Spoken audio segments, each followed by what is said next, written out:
So we've had this massive explosion in not just chronic skin problems, but chronic whole body diseases. So the question is, why? Modern day humans in developed Western countries like we are, with supposedly the greatest, most advanced healthcare system ever, which transformed our health. These problems are a Western modern problem. They shouldn't exist in humans.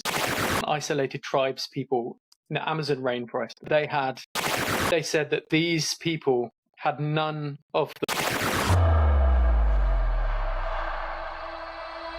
Sam and Kit Bowen-Russell, who really took skincare into their own hands. Twin brothers from the UK who are taking the skincare industry by storm. Sam is a nuclear astrophysicist, and Kit is a geophysicist and author. A Notre Dame grad and his twin brother are looking to revolutionize skin health. The two launched a 2-year intensive research study. Two very smart guys who knew all about bad skin at a very early age. That woman at the end was our mum, and really she's the face which launched 1,000 questions for us.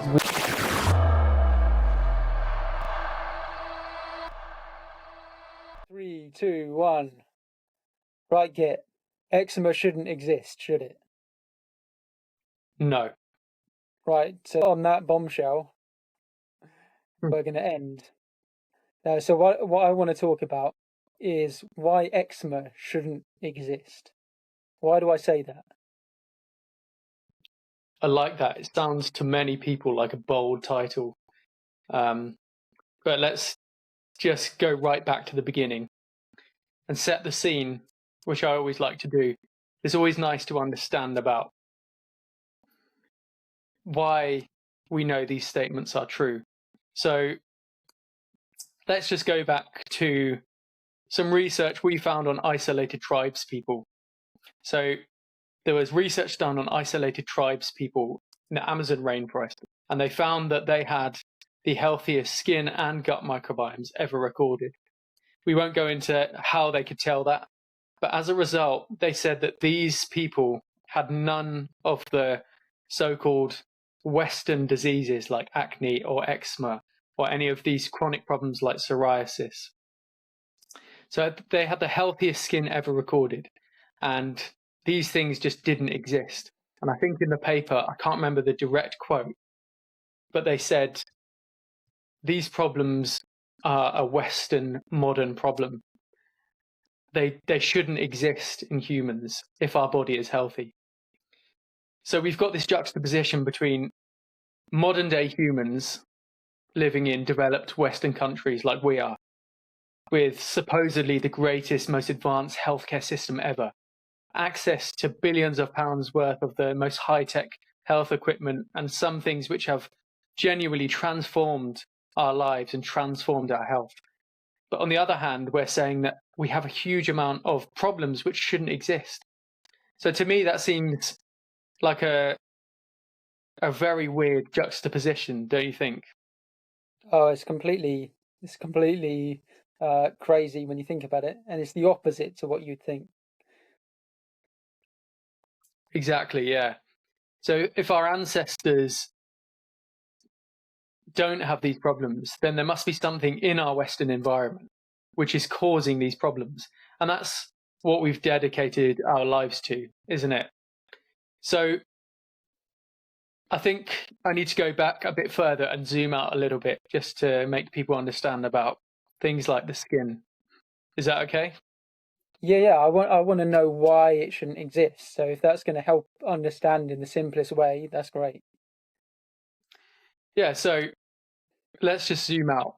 We have this on our skin, we have an ecosystem, a bit like the Amazon rainforest, So which I mentioned.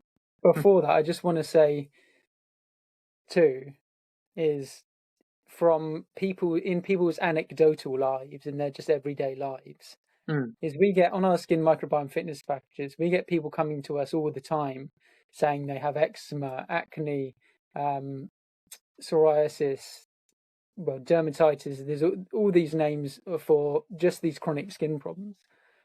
And even in our own lifetime, the amount of people who have these things is completely massively shot up. So when you talk to our parents too, they never really experienced many people with these compared to now. So as we see this massive amount, and like we said, there's 1.9 billion people around the world with skin diseases, then if we see this massive instance of skin problems, why then do they not crop up in, say, third world countries or places that are remote, like the remote tribes people that you talk about? Exactly. So we've had this massive explosion in not just chronic skin problems, but chronic whole body diseases and problems. So the question is, why? And as I've said, that must show that there's something in our modern, urban, Western environment, or many things in that environment, which is causing or contributing massively to this problem. And there's loads of things we can go into, loads of reasons for it. But it's very obvious that if you live in rural places with more access to nature and less contact with the Western urban world, you have fewer of these problems. And it was obvious in the Yanomami tribes people that they had none of these problems. It wasn't just fewer, they just had none. And they had the healthiest skin microbiome and gut microbiomes ever recorded. So, yeah, I don't know how much in depth you want me to go into it. Well, your research is just showing the correlation between how healthy your skin microbiome is to how little or few, which one is it? How few of these skin diseases that we see. And so what's our skin microbiome like in the Western world? That's a really good point. So the Yanomami tribes people, when they measured their skin microbiome, they found they had the healthiest skin microbiome ever recorded. And this was the same as with their gut too, but we'll just stick on the skin. So to use a really good analogy, I just want to think of the Yanomami's skin as an ecosystem like the Amazon rainforest. So when we zoom out of the Amazon rainforest, when we look at healthy parts, they're green and they're luscious and they're thriving, aren't they? But when you look at unhealthy parts of the Amazon rainforest, which have been logged by humans, they're barren, they're dusty, they're dry, and you immediately know that they're unhealthy. So what we've got in the Western world is on our skin microbiome, we've got that barren, dry, dusty equivalent of the Amazon rainforest on our skin. So we have our skin microbiome in the Western world is up to 84% more damaged than the Yanomami people, who have that nice, luscious, thriving ecosystem on their skin. Right. And this now So, thought to be... Yeah, let's just simplify that because I like your imagery. So what you're saying is that we see less or far fewer of these skin diseases, if any, in remote tribes people, and their skin microbiome is far healthier than ours in the West. So your research is linking the fact that we've got a massively damaged skin microbiome on average to the massive rise in these skin diseases, right?